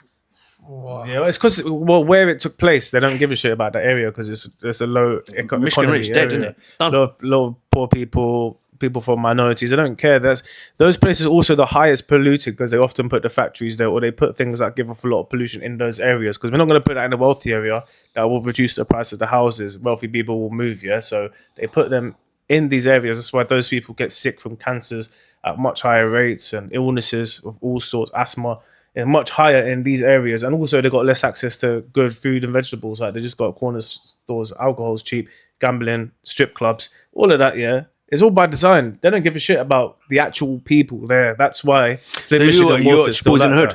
The movie Boys in the Hood. Oh, I need to rewatch it. Right, so Lawrence Fishburne's character, he plays obviously the guy's dad, right? And he takes him to, he goes, come with me, I want to show you or something after their SATs, yeah? So he takes them to like Compton. Yeah, they're both shitting themselves. He's like, come up here, what's that billboard saying? And he takes them through the billboard and they're saying cash for your homes. Yeah, because they're trying to gentrify the area. You buy the land cheap and then you sell it, you build on it and then you sell it off at a profit. And he's saying, we've got to keep everything black here in our communities and all that sort of stuff. Yeah. So it's the same principle, right? You run it right down. And the point that he also made in that was, he goes, why is there a liquor shop on every corner? Same reason there's a gun shop on every corner. Why? They want us to kill ourselves. But not only that, they want to drive the value of the area so far down that they can buy it up for cheap, rebuild it, and sell it off at a profit. It's true. I saw somebody say like you don't find betting shops in the rich this is what I neighborhoods. said. You know the London riots, yeah, right? London riots, right? So you know when the riots kicked off and it was UK riots, it turned into UK riots. Right? But in London, they were burning places down, right? Yeah. You honestly believe there wasn't some rich motherfucker out there who turned around and said, "Oi, come here, you." Talk to some local gang and said, "Right, go start burning. Here's 20 G's. Go burn it down." Yeah, true. Yeah, because look at Brixton. Brixton has been gentrified now massively, right? You got hipsters living there, bruv. A lot of places. Nightclubs. I remember years ago, someone telling me, "Yeah, I went to Brixton." I looked at her, go, "What?" And she goes, "You looked at me like, I go, you're white and you went to Brixton and had a night out and survived." And she goes, "No, it's not like that anymore, Saif." And I'm like, right, talking me through it. I thought, fucking hell, man. Nah, Brixton's still wild though. I was in the van reversing out. I'm not There saying was it's like a perfect. guy that was a crack it, like literally looked like he was dead on the floor. 2 people shooting up crack outside the house, and then there's this woman. She was literally taking a shit in front of a car, like, and she don't even wipe. She literally just took a shit in front of the car, pulled up her knickers, and I was like, Mate, "This is Brixton." You could go to the Ah. financial district in London, yeah, and it's nice and fresh, and you're chilling out, and then you could literally go 2 stops, and suddenly there's a crackhead on the floor with a fucking pipe in his mouth. True that. I was in Victoria today, and like literally, you think, oh, this is the theatre, Victoria, wow, Westminster Cathedral, big station, and then just there's like 3 guys just fucking shooting a pipe. It's crazy. That's London. But anyway, look, yeah, as for your question of World War III, where we've gone way off. Yeah. All right, that's I think that's what's coming up. Yeah, we're with that random podcast, isn't it? With that one random podcast, we're gonna get random. So you're gonna listen to us. We're gonna go all over the place. But yeah, going back to like this whole thing, like that's how I see it, man. Like I see these guys positioning themselves, all of them, China, etc. You know, in a position where they can get hold of natural resources easy, get control of it. But also, I do think it's going to kick off. It's going to kick off at some point. Someone's going to kick it off. And when it kicks off, because I do see it kicking off internally with a civil war to start with. But that's another conversation altogether, because that feels like it's coming in, especially in the States as well, and within Europe. Real soon. Real soon. And I think it's going to... That's what's going to make it even messier. It's because you're going to have so many conflicts on different... different levels. You're going to have these geopolitical ones as well, like these international ones as well going on between actual countries and leaders and stuff like that. But then they're going to have their own problems within their own societies. And that's what they want. That's what they want. That's what they want, divide and conquer. And that's what I mean originally when you asked about what's our take on the whole Maduro-Trump situation. The way I see it, it is just another diversion. It's when I see these people saying, "Oh, Trump's bad. How can he just go and snatch a leader?" And they're getting all hyped up. And then people are like, "No, Trump's the guy." But they're at all the same getting time, hyped up. but the way I would say it would be, yeah, Trump is bad, but guess what? So's Putin, so's fucking Xi Jinping, so's freaking every other freaking leader in the world, because you know what? You're all in on it. Including Maduro. Well, that's an interesting one. I mean, we want to get conspiratorial, but I haven't gone that far into that stuff yet. I've seen it. Yeah, maybe. There's a symbology and there's a symbolism and all that.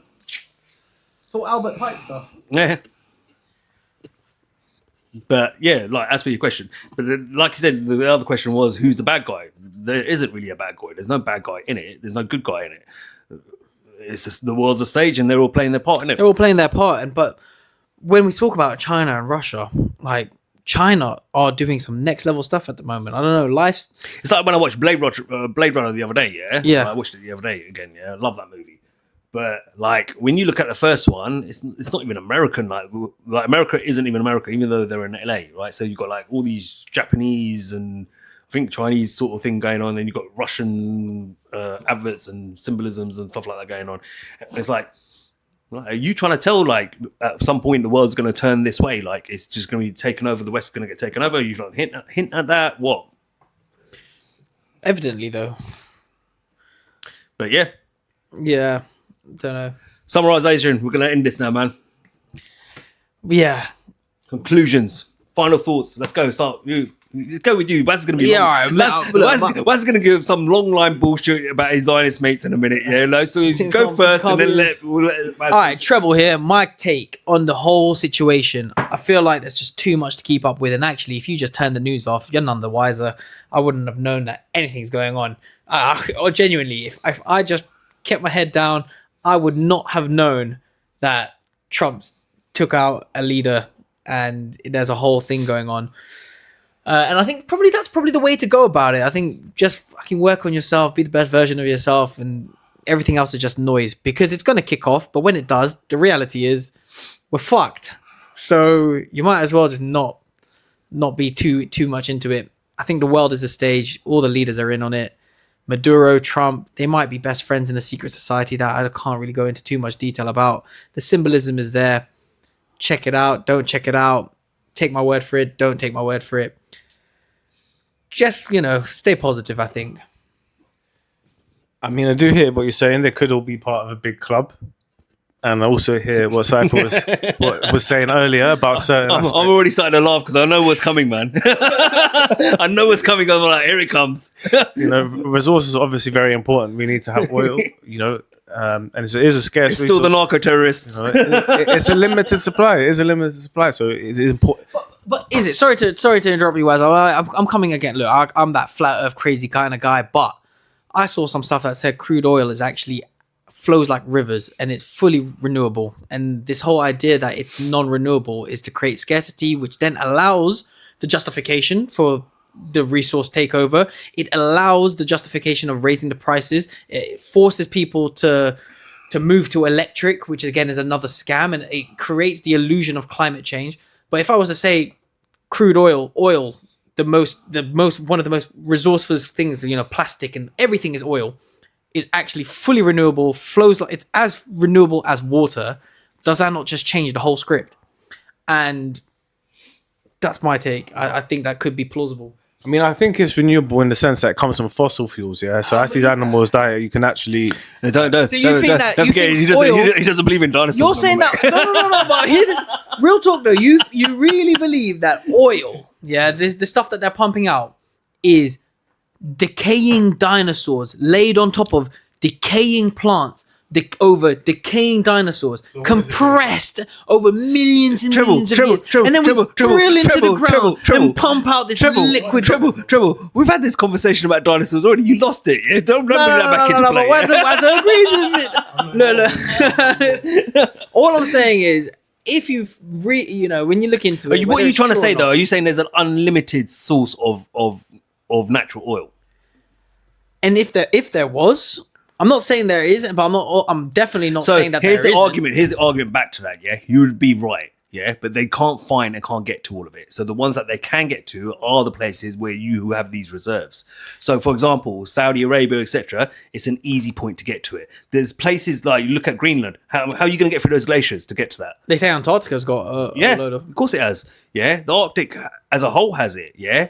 Which the Russians have exposed for years. That's why they're so And when you say it's oil-rich. hard to get to, are you saying that the argument is that it's hard to get to? Yeah. Okay, so you're telling me that they have the technology. I don't know if you're keeping up with the NASA moon missions. You're telling me that they have resources to go to supposedly go to the moon and potentially set up a city base up there, but they don't have the resources to stick an oil rig on ice. Or Really think about it, guys. It's not No, but different. I'm not talking about. I didn't say that. No. No, it's different. No. What did I just say? I said Russia has already been doing that in the Arctic for God knows how long. Yeah, what I'm talking about, they've already got that Arctic ice or oil locked up because it's in their end of the world, right? Okay. What I'm talking about is that, like, Venezuela, easy to get to, right? Because it's not that hard to drill into it. There's different types of level of what's the word I'm looking for? Density in terms of the earth or all that sort of stuff that it's hard to get into. So like there could be freaking oil in the Mariana Trench for all we know, but it's all the way at the bottom. Yeah, you can't get anyone down there with the equipment to drill into it, then build a pipeline to come all the way out of it. Yeah, and then put a nice little oil rig on top of it. Yeah, some areas that are part of the planet world, you're not going to be able to do that. Remember that as well. At the same time, when you look at the ocean, for example, we already explored 5% of it. Yep, that's another crazy one. Yeah, right. So, as to your question, yeah, I agree with you. There's probably oil everywhere. Yeah, there's probably a lot of it. But guess what? We can't get to all of it. But you could get to the one in Antarctica. However, everybody signed an agreement. So even though we're talking about potentially bombing the shit out of each other to the point where cities are wiped out, Russia, America, China, all these countries are saying, yo, we're going to kill every single motherfucker. Well, let's in say- that. let's- but they won't touch Antarctica. All of a sudden, they're shaking hands, saying, "Yes, we're going to protect Let's that get place." into it. Yeah, it's the superpowers and the very powerful countries that have put that treaty together. The little countries, they get told what to do. But Yeah, that's my so point. remember, at the same time, those countries don't even know what you're banging on about. They just say, sign this, or we do this. No, Or but- we crush your economy and take you out of power. Okay, so But yes, that doesn't master. that That's how doesn't it works. disagree with what I'm saying. I'm saying the superpowers are going to war with Yeah, each other. I'm and just sacrifice I'm just adding a caveat to it. But these superpowers are all in agreement of not touching Antarctica, which has technically the most resources there is. Yeah, Why? And when you look into it, it's a big club, and as I said, possibly Maduro is also in that club, and the symbolism is there. Behind the scenes, they're probably best mates. You saw the pictures with Ice, and they're just laughing and smiling. He's in New York. He's probably back in his penthouse in New York. For his all I wife came know. out with a black eye, didn't she? When she came out to make another court appearance or whatever. She had a black eye, so you know. The black eye, Yeah, black eye I club. didn't see the black eye, but we know about the black eye club. So yeah, go back to letting Waz finish off, man. Sorry, Fucking I'm rude, sorry, man. yeah, Go, sorry, Waz, I didn't mean to go for interrupt. one of What your I'm saying little is- flat Earth tangents. Yeah, fuck. Had to be done. Dinosaurs aren't real. Whatever. So I think we made some good points here, and I think oil was very important. Yeah, I'd also argue if you're gonna have a problem with a country and you go in there, you might as well take what they have. Yeah, you might as well. Do you know what I mean? Why would you not? Yeah, especially if they're rival and they're working with your real problems to think about, like China and Russia. Yeah, you would take that before they take it. It just logically makes sense. But whether or not it's for I'm not saying disagreeing with you that. I understand the reasons behind it. This is why I was so heavy about talking about resource, you know, when I was giving my bit. I'm not disagreeing with what you're saying there. All right, okay, yeah, well, actually you would. Yeah, why would you not try and, you know, gather up all the resource around you and get control of it, you know, with the threat of Russia and China Russia doing the same thing, right? Okay, I'm not disagreeing with it. What I was saying is don't give me narco-terrorists because that's bullshit. I don't want to hear no narco-terrorist crap because that's a load of crap. I Yeah, think don't try and calm me, yeah? With this narco-terrorism crap. I think multiple things. That can was be just true, a reason for him to go, terrorism, I don't need your permission, Congress, we're going. That's it. Said the T word and it's done. It was a smart maneuver. I do think that It was, though, I'll give him Yeah, that. I think Venezuela a bit just silly though. Like if you have all that oil and you are trying to do business with America's arch rivals or nemesis or whatever you want, such as China, Russia, Iran, yeah, then you probably don't want to be sending drug boats, even though they keep bombing them. Yeah, you probably still want to do that. You probably don't want to release millions of criminals into America and piss them off, especially when you're on their like continent, like working with their rivals who are on another continent. Like you're asking for trouble, and then you start doing the dance. You know, start trying to do the Trump dance, and then say we're going to give everyone a gun, and then Wait. Where's this Trump dance and giving everyone a gun? Maduro was doing the Trump dance. Did he actually? Yeah. Buddies. He was doing the Trump dance, and he said Friends, innit? Yeah. he was trying to like wind him up and say like, "Come for me, come for me." Oh yeah, I saw that. Yeah, I so saw you're that. asking for trouble, bro. You're asking for trouble, and then you got Yeah, that was a bit dits on his side, isn't it? Yeah, a bit dumb on his side. Like you're a little country that could get blown off the face of the planet. Yeah. if you Come wanted to. get me. You know where Yeah. to find me. boom. Here you And then go. boom, I got you. Yeah. Okay. He didn't invite me. He got too excited, yeah, and I do think okay, cool. That it's probably you could be more so oil. There is still the fact that you're bringing drug boats to the country, even though they tell you to stop. And he was warned actually to stop doing this, and they were still doing it, even though they were getting blown up for a while before they went in. Yeah, so if he got in line, this might not have happened, but he wouldn't. He refused to. He got excited. What I always look at things, or how I learned it in school or in uni, because international relations is there's no higher power that can get every country to get in line. Yeah, like the international kind of. I think they can. The international, not really. The international arena, No, yeah, I disagree with you on that one, Waz. But go on. yeah. It's like When we talk about Well, the when we finally do that episode on like the pyramid of power, then Waz will get it. Yeah. so. What they said, yeah. How this goes in realism, yeah, is you got all these countries, and See, I told you he's going to defend the Zionists now, man. Is that none of that shit? Education system. I'm just saying in international relations, what they tell you. In international relations, what they tell you, yeah, is all these big countries, all countries. When we go to the negotiation table, I can't trust you to make a decision that would also benefit me. Yeah? My decision or what I'm going to try and get at the table is going to have benefit myself and my country. Yeah, and you know that, and I know that you're going to do that. So we're already operating from a level of distrust, yeah? So there's always continuously going to be conflict in the world because, look, NATO went into Ukraine, and then Putin is like, no, you're too close, and what if you try and expand? Meanwhile, they say that Putin's going to come for Europe. You see what I mean? So that level of distrust is always going to cause problems, yeah? Even if China and Russia and Iran had no intention of doing, like, trying to expand into the rest of South America, yeah? You're still there. I can't trust you. Do you know what I mean? So that's going to lead to conflict, and then you see, like, these little countries get basically done in because of it, yeah? So do I think it was purely down to narco-terrorism? Probably not. But I still don't think that it makes sense to let your three arch rivals who are trying to also expand their influence in the world, Russia, China, Iran, to be in your back door. It doesn't make sense from a security perspective for America. So I think ultimately to go in and get Maduro, get them in line, listen, you fuck around, especially in the Americas, any of you lot on the same continent as us, try and do business with those three, the way that you lot are so outlandishly doing it, and try and do my dance, we're coming for you, man. Yeah. And so, you know, what my man said about Iran, it was true. They will be in bed with anyone that is anti-America. That's just how it goes. Yeah. So even though the source of the message, I don't necessarily approve of his actions or who he is or anything about him, that point about Iran and Venezuela is a real thing. It's just an observation of international security. My opinion. Bullshit. Hey man, I think I've said my piece already on this one. Yeah, I am not buying into no narco-terrorist bullshit. Yeah, okay. First of all, take that shit and flush it down the toilet. Yeah, But the you know your MAGA toilet seat at home. Yeah, put it down in there and flush it. Yeah, okay. Yeah, I'm not buying into that bullshit. Yeah, look, like I said all the way through this, it's all about resources, all about control. You're going to go to war with each other, right? You want to have enough control over the natural resource as much as you possibly can, because it's going to fuel your side of the battle, right? So if you watch the movie Kingdom of Heaven, Nah. all right. So obviously it's about the Crusades and all that sort of stuff, right? So there's a king of Jerusalem called Baldwin at that time. And then there's a knight by the name of Balian, right? And now there's obviously the king has a daughter, has a sister who's married to a real prick of a guy who's going to end up being the next in line, the next king, if he passes away.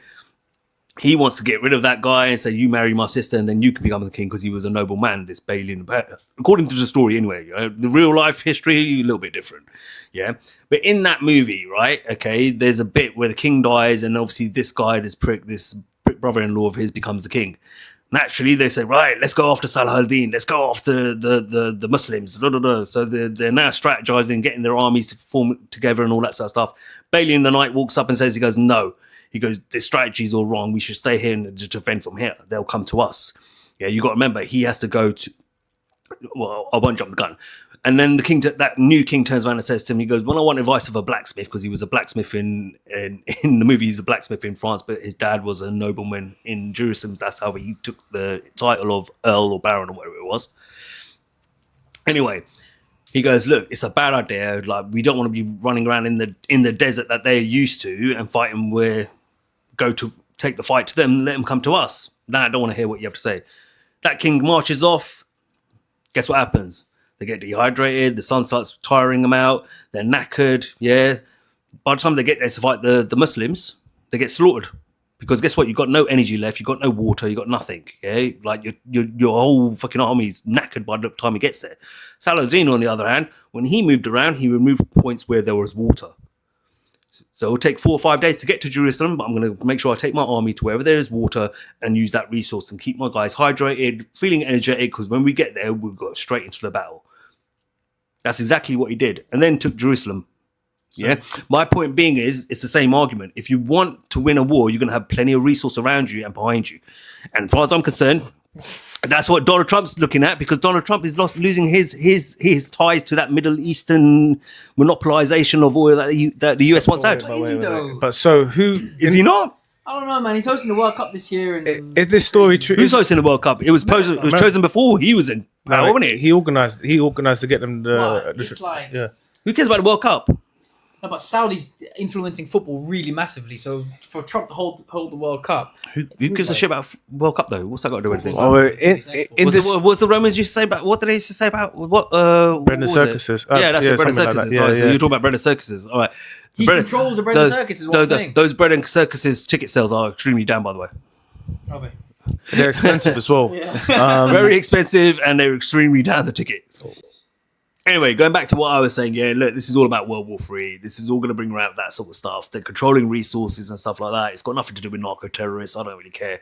Yes, the Z Nation is behind it. They seem to creep up out of the woodworks every single time they get opportunity. They pop up and go, hello, yeah, kind of thing, and throw their little 2 cents in. Just to let you know, hello, shalom, we are here. Na, na, na, na, na, na, na. Yeah, and all that shit, yeah. And then they disappear again and they go, right, Trump, get on with it. Okay, that's the way I see it. Yeah. So yeah, those tunnels in New York? I get Waz has got to defend his boy Trump, and you know, in any way he can. You know, he's struggling with the whole, you know, he's a Zionist thing now. He can't defend that anymore, so he's got to side with the Zionists and stuff as well. But it is what it is, bro. Yeah. Look, all I know is they're all in it. It's all one big club. It's all going to kick off at some point. And we're the ones going to pay the price. That's it. Cool. All right. On that note, been a long session. All right. I'm going to say so. As always, like, share, and subscribe. Until next time, I'm Cypher. I'm Waz. I'm Treble. And we out. Adios, amigos.